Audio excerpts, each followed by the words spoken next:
శ్రీమాత్రే నమ. జయ గురు దత్తాత్రేయ నమ. ఈ వీడియోలో మనం ఆగస్టు 16వ తారీఖు నుంచి 31వ తారీఖు మధ్యలో జరగబోయే పక్ష ఫలితాలు ఏ విధంగా ఉండబోతున్నాయి అని తెలుసుకుంటూ, మరి ఈ పక్షంలో ముఖ్యంగా ఉన్నటువంటి గ్రహస్థితి మనం పరిశీలించినప్పుడు మరి రవి సంక్రమణం జరిగింది. అది రవి స్వక్షేత్రమైనటువంటి సింహరాశిలోకి ప్రవేశిస్తూ అక్కడ ఉన్నటువంటి బుధ శుక్రుల్ని కలవడం అన్నది ఒక గొప్ప స్థితి ఈ జాతకానికి ఈ పక్షంలో ఏర్పడడం జరిగింది. ఈ కారణం వల్ల బుధాదిత్య యోగం, అత్యంత బలమైనటువంటి బుధాదిత్య యోగం జరిగింది. అలాగే ఉన్నత విద్యాయోగం కూడా ఏర్పడడం జరిగింది. మరి ఈ రవిగ్రహం పైన శని యొక్క సప్తమ దృష్టి పడటం కూడా జరిగింది. ఇది కొంతవరకు ప్రభుత్వ అధికారులకి, రాజకీయ నాయకులకి ఇబ్బంది కలిగే సూచన కనబడుతుంది. ఇక వృషభ రాశిలో కుజ గురులు మిత్రగ్రహాలై శత్రుక్షేత్రంలో ఉండడం, శని గురువుల మధ్య కేంద్ర స్థితి, కుజ శనుల మధ్య కేంద్ర స్థితి, ఇది కొంతవరకు ఒక రాజకీయ సంక్షోభాన్ని తెలియజేస్తూ ఉంది.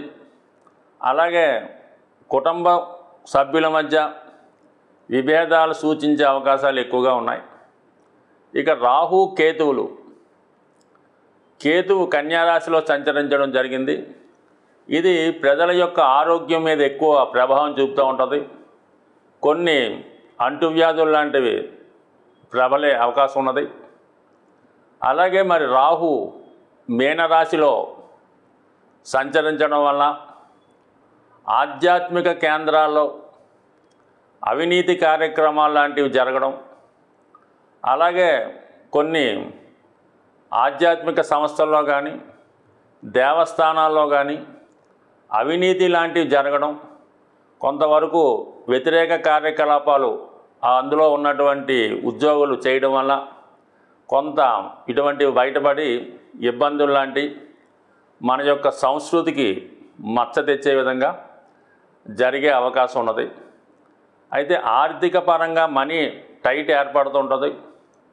ప్రజల్లో కొనుగోలు శక్తి తగ్గినప్పుడు కూడా అప్పు చేసైనా సరే ఎక్కువ విలాసవంతమైన వస్తువులు అంటే ఎక్కువ బంగారం లాంటివి, వాహనాలు లాంటివి ఎక్కువగా ఫైనాన్స్ సౌకర్యంతో కొనే అవకాశం ఉన్నది. వృషభ రాశి వారికి ఈ పక్షం గ్రహాల యొక్క స్థితి పరిశీలించినప్పుడు రవి సంక్రమణంతో ఏర్పడినటువంటి బుధాదిత్య యోగం, ఆ యోగానికి శుక్రుడు కలిసి ఉండడం అన్నది జాతకుడి యొక్క తెలివితేటలకి, తనలో ఉన్నటువంటి సామర్థ్యానికి తగిన గుర్తింపు రావడం జరుగుతూ ఉంటుంది. ఇక్కడ రాష్ట్రాధిపతి రవితో కలిసినప్పుడు ప్రభుత్వ సంబంధించిన కార్యక్రమాలు చాలా సులువుగా పరిష్కారం అవుతాయి. అలాగే ప్రభుత్వ రుణ ప్రయత్నాలు లాంటివి ఏమైనా చేస్తున్నప్పుడు బ్యాంకుల నుంచి రుణాలు గట్ట తొందరగా రావడం జరుగుతుంటుంది. చతుర్థ స్థానంలో ఏర్పడినటువంటి శుక్ర బుధ రవి సంచారం, అలాగే మరి వృషభ రాశికి యోగకారకుడు శని మరి సప్తమ దృష్టితో చతుర్థాన్ని వీక్షించడం వల్ల జాతకుడు గృహంలో కొన్ని మార్పులు చేసే అవకాశం ఉంటుంది. స్థిరాస్తి సంబంధించిన విషయాల్లో కొన్ని మార్పులు చేయడం కానీ, కొత్తగా గృహాన్ని రిపేర్ చేయడం కానీ, కొత్తగా నిర్మించడం కానీ జరగవచ్చు. ఏదైనా నూతన వాహనం లాంటిది కూడా ఏర్పడే అవకాశం ఉంది. గృహాన్ని అందంగా అలంకరించి గృహం సంబంధించినటువంటి వ్యాపారం చేస్తున్న వాళ్ళకంటే రియల్ ఎస్టేట్ వ్యాపారం చేస్తున్న వారికి, కన్స్ట్రక్షన్ రంగంలో ఉన్నవారికి ఇది చాలా అనుకూలించే అవకాశం అన్నమాట. తొందరగా మీ యొక్క లావాదేవీలు పూర్తయి మీ దగ్గర ఉన్నటువంటి స్థిరాస్తి అది మంచి ధరకు అమ్ముడైపోవడం వల్ల దానితో మళ్ళీ కొత్తగా పెట్టుబడి పెట్టే కార్యక్రమాలు చేసుకోవచ్చు. అంటే కొంతకాలంగా వెనకబడి ఉన్నటువంటి మీ యొక్క వ్యాపార వ్యవహారాలు మళ్ళా తిరిగి వేగం అందుకోవడం, మీరు కూడా చాలా బిజీగా వ్యవహరించడం జరుగుతూ ఉంటుంది. అలాగే ఈ రాశిలో ఉన్నటువంటి స్త్రీలకి అటు ఉద్యోగ అవకాశాలు కానీ లేదా వివాహ ప్రయత్నాలు ఫలించడం లాంటివి కూడా చక్కగా జరిగే అవకాశం ఉన్నది. మరి భూములు స్థిరాస్తులు సంబంధించిన విషయాల్లో మాత్రం చాలా జాగ్రత్తగా వ్యవహరించాలి. అవి మంచి జరిగినప్పుడు కూడా ఏదైనా స్థిరాస్తి అమ్మే ముందో కొనే ముందో లేదంటే మీ యొక్క స్థిరాస్తి మరి అంత జాయింట్ ఫ్యామిలీగా ఉన్నప్పుడు జాయింట్గా ఉన్నటువంటి స్థిరాస్తి ఏమైనా పంచుకునే ప్రయత్నం జరిగినప్పుడు కొద్దిపాటి ఇబ్బందులు చికాకులు వచ్చే సూచనలు ఉన్నాయి.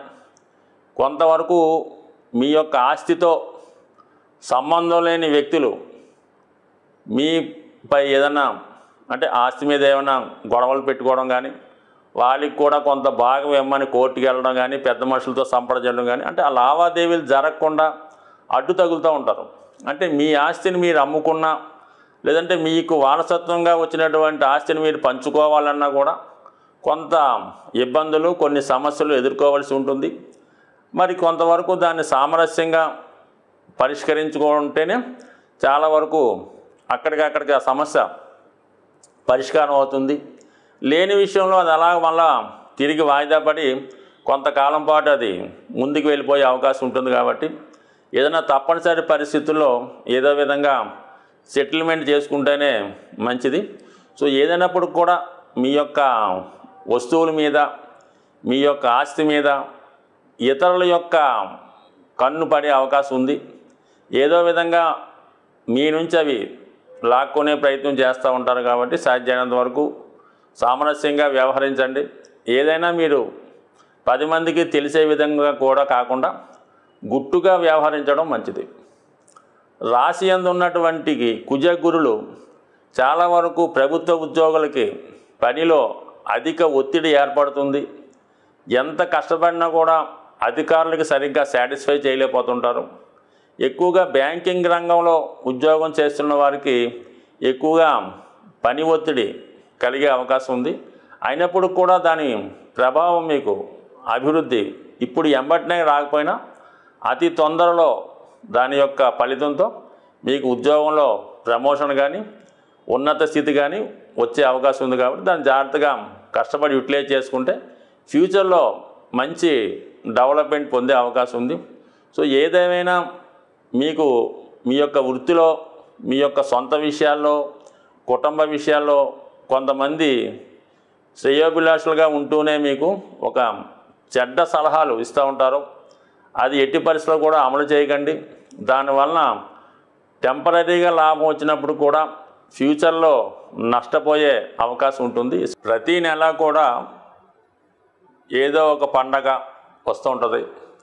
అయితే కొన్ని పండగలో జాతకుని యొక్క గ్రహ దోషాలు తొలగించుకోవడానికి జీవితంలో అభివృద్ధి చెందడానికి ఉపయోగపడుతుంటాయి. ముఖ్యంగా ఇది శ్రావణ మాసం కాబట్టి వరలక్ష్మి వ్రతం లాంటిది స్త్రీలు ఆచరించేది. అది అన్ని విధాల జాతకుడికి జాతకురాలకి కూడా ఆర్థిక విజయాన్ని సమకూరుతూ ఉంటాయి. అయితే ఈ నెలలో ముఖ్యంగా ఈ పక్షంలో మనకి 2 విశేషమైనటువంటి శుభదినాలు రాబోతున్నాయి. ఒకటి ఏంటంటే ఆగస్టు 17 అలాగే ఆగస్టు 31 శని త్రయోదశి రాబోతుంది.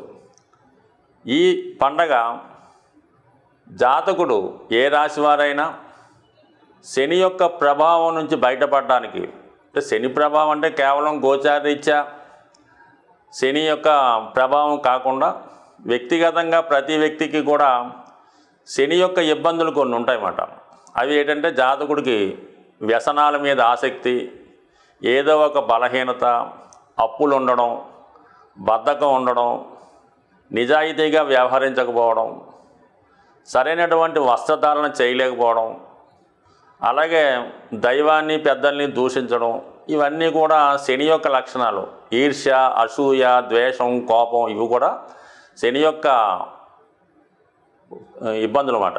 ఇవి తగ్గించుకోవాలంటే ఖచ్చితంగా మీరు కేవలం ఈ శని త్రయోదశి నాడు విధి విధానంగా శని దేవాలయంలో కానీ లేదా నవగ్రహాలు శివాలయంలో ఉన్నటువంటి నవగ్రహాల్లో ఉన్నటువంటి శని భగవాన్ని విధి విధానంగా తైలాభిషేకం ద్వారా అక్కడ ఉన్నటువంటి ఆచారం ప్రకారం అక్కడ ఉన్నటువంటి పురోహితునితే మీరు చాలా వరకు విధి విధానంగా శని భగవాన్ని పూజించి అదే దేవాలయంలో శివుణ్ణి కూడా అభిషేకం చేసుకొని ఆ రోజంతా కూడా చాలా నియమ నిష్టలతో వ్యవహరించాలన్నమాట.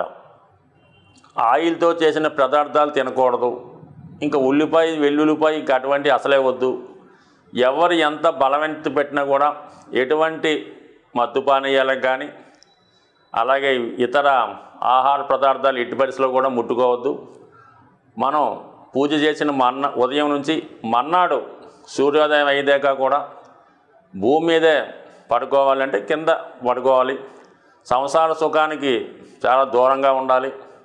ఎటువంటి చెడు ఆలోచన లేకుండా దైవ సంకల్పంతో వీలైతే హనుమాన్ చాలీసా విష్ణు సహస్రనామం పారాయణ చేస్తూ అది ఏదైనా ఫ్రూట్స్ ఆహారంగా తీసుకొని ఆయిల్ లేని తింటూ ఆ ఒక్కరోజు గడిపితే ఖచ్చితంగా మీకు శని యొక్క అనుగ్రహంతో మీ బలహీనతలు మీ రుణాలు ఇది విద్యార్థులకు కూడా చాలా జ్ఞాపక శక్తిని పెంచి బద్ధకాన్ని తగ్గించే విశేషమైనది. ఈ 2 రోజులు చేయక్కర్లేదు, కనీసం ఆగస్టు 17 కానీ 31 కానీ చేస్తే సరిపోతుంది. వీలుంటే 2 చేసుకుంటే చాలా బలం ఎక్కువగా ఉంటుంది అన్నమాట. ఒక దాంట్లో చిన్న పొరపాటు ఉన్నా రెండో దాంట్లో దాన్ని సరి చేసుకోవచ్చు. ఇక ఇంకోటి ఏంటంటే సంకష్టహర చతుర్థి ఆగస్టు 22.